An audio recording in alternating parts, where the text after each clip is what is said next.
In the small town of Hillstone, where winters were always especially snowy, children eagerly awaited Christmas. Tales of Santa had been passed down from generation to generation, and every child knew. If you behaved well, you'd find gifts under the tree in the morning. But there was one story parents would tell with playful fear, and children would listen to with secret dread: the legend of Black Santa. They said Black Santa was the dark twin of the real Santa. He didn't visit the good kids, but came for those who misbehaved. Instead of gifts, he brought coal and ash, and sometimes he'd take children away in his sack, leaving behind only cold, ashen snowflakes. This year, Christmas was especially cold. Lisa and her younger brother Tommy were enthusiastically decorating the Christmas tree. At 6 and 9 years old, they still believed in the magic of the holiday, despite the tales adults told.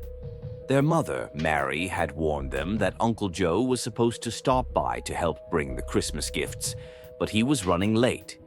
"You know," Tommy suddenly said, leaning toward his sister, "if you're naughty, Black Santa will come."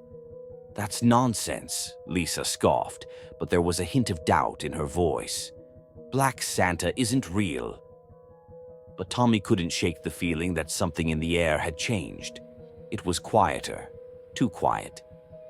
Late at night, when everyone was asleep, Lisa suddenly woke to a strange sound. A faint jingling, like bells, but somehow ominous, drifted in from outside the window. She got out of bed and, holding her breath, peeked outside. In the yard stood a figure, tall and hunched, clad in a long black coat. His face was hidden in shadow, but she could swear she saw two glowing red eyes. The figure held a sack, which he dragged through the snow. "Santa," Lisa whispered, but the figure didn't answer. Instead, he suddenly turned and looked directly at her. She leapt back from the window and crawled under her blanket, trembling with fear. "It's just a dream. It's just a dream." The next morning, Tommy was gone. His bed was neatly made, but the pillows were covered in a thin layer of ash. Panicked, Lisa ran to her mother. "Tommy's gone. He's not here," she cried. "Stop scaring me, Lisa. Maybe he's already outside playing." But there was no sign of the boy in the yard, only a lone trail of hoofprints leading beyond the fence. Mary called the police, but they couldn't explain where Tommy had gone. The only one who believed Lisa's story about Black Santa was Uncle Joe, who finally arrived that evening. "Black Santa isn't just a myth," he said grimly, staring into the fireplace. "He comes for those who speak of him. I saw him myself when I was a kid, but no one believed me." Lisa felt her heart tighten. She remembered how Tommy had talked about Black Santa the day before. That night, Lisa decided she had to find her brother. She put on a warm jacket, grabbed a flashlight, and stepped into the yard.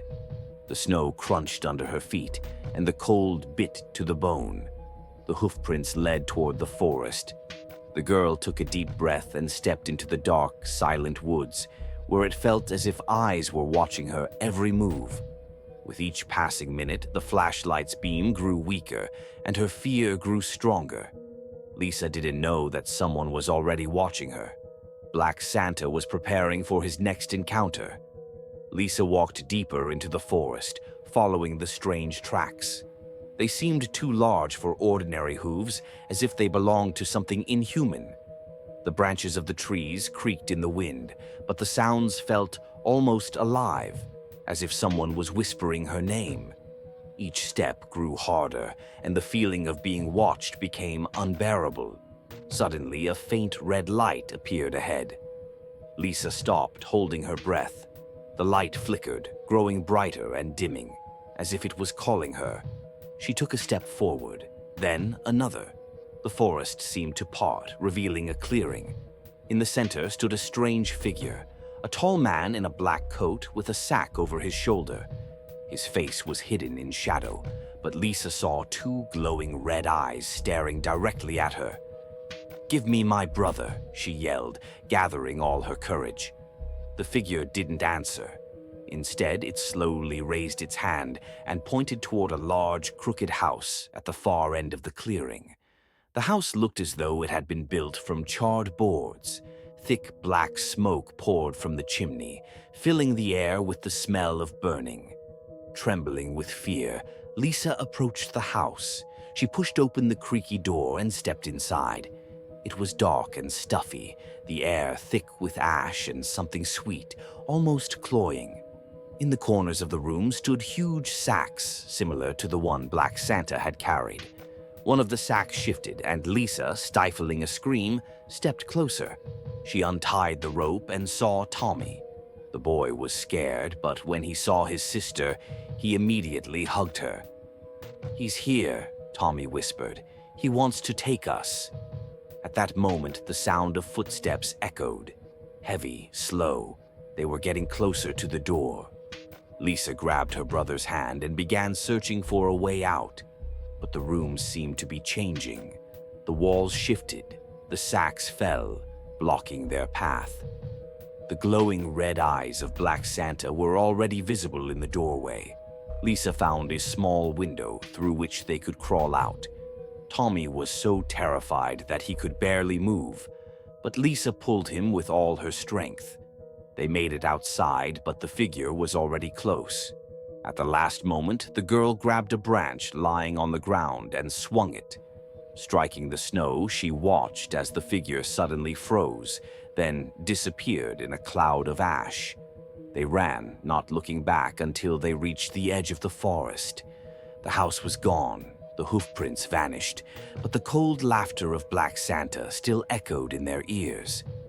Lisa and Tommy returned home, but their anxiety didn't fade. Even in the warmth and comfort of their own house, the darkness of the forest, the ashen smell, and the burning eyes of Black Santa haunted them. They told their mother and Uncle Joe about what had happened, but instead of comfort, their words only sparked fear. "This isn't over," Joe whispered, staring at the dying embers in the fireplace. "Black Santa doesn't let go of those who've escaped from him." Late in the evening, when the town had already fallen into silence, the house was suddenly filled with strange sounds. The jingling of bells echoed from somewhere beneath the floor, and in the fireplace, where the wood was dying, the fire suddenly flared up brighter.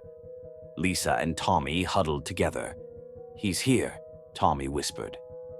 At that moment, all the windows in the house flew open at once, and a cold wind swept inside.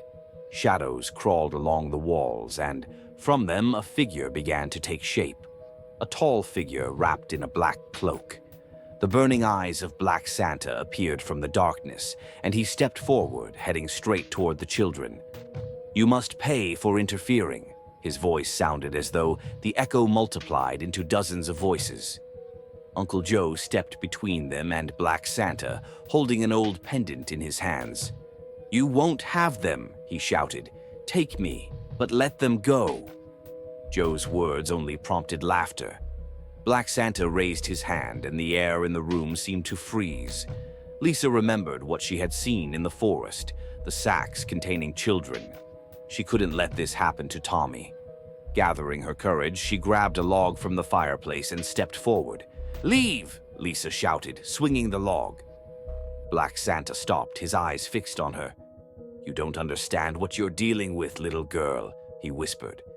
But Lisa felt the light inside her burning brighter. The log in her hand suddenly began to glow, as if absorbing the remaining embers from the fireplace. It was a light that could not be withstood by the darkness of Black Santa. When Lisa struck, the light tore through the darkness, and the figure began to dissolve, emitting a piercing scream. But the disappearance wasn't complete. With one last effort, Black Santa swung his sack. Lisa shoved Tommy aside, but she was too close herself. When the smoke cleared, only Tommy and Joe remained in the room. Lisa was gone. Months passed. Tommy and Joe tried to recover from what had happened, but not a day went by that they didn't think about Lisa. Every time the snow fell, Tommy listened, wondering if he would hear the jingle of bells. On Christmas, as the family sat by the fireplace, the door suddenly creaked open, and a snowflake flew in.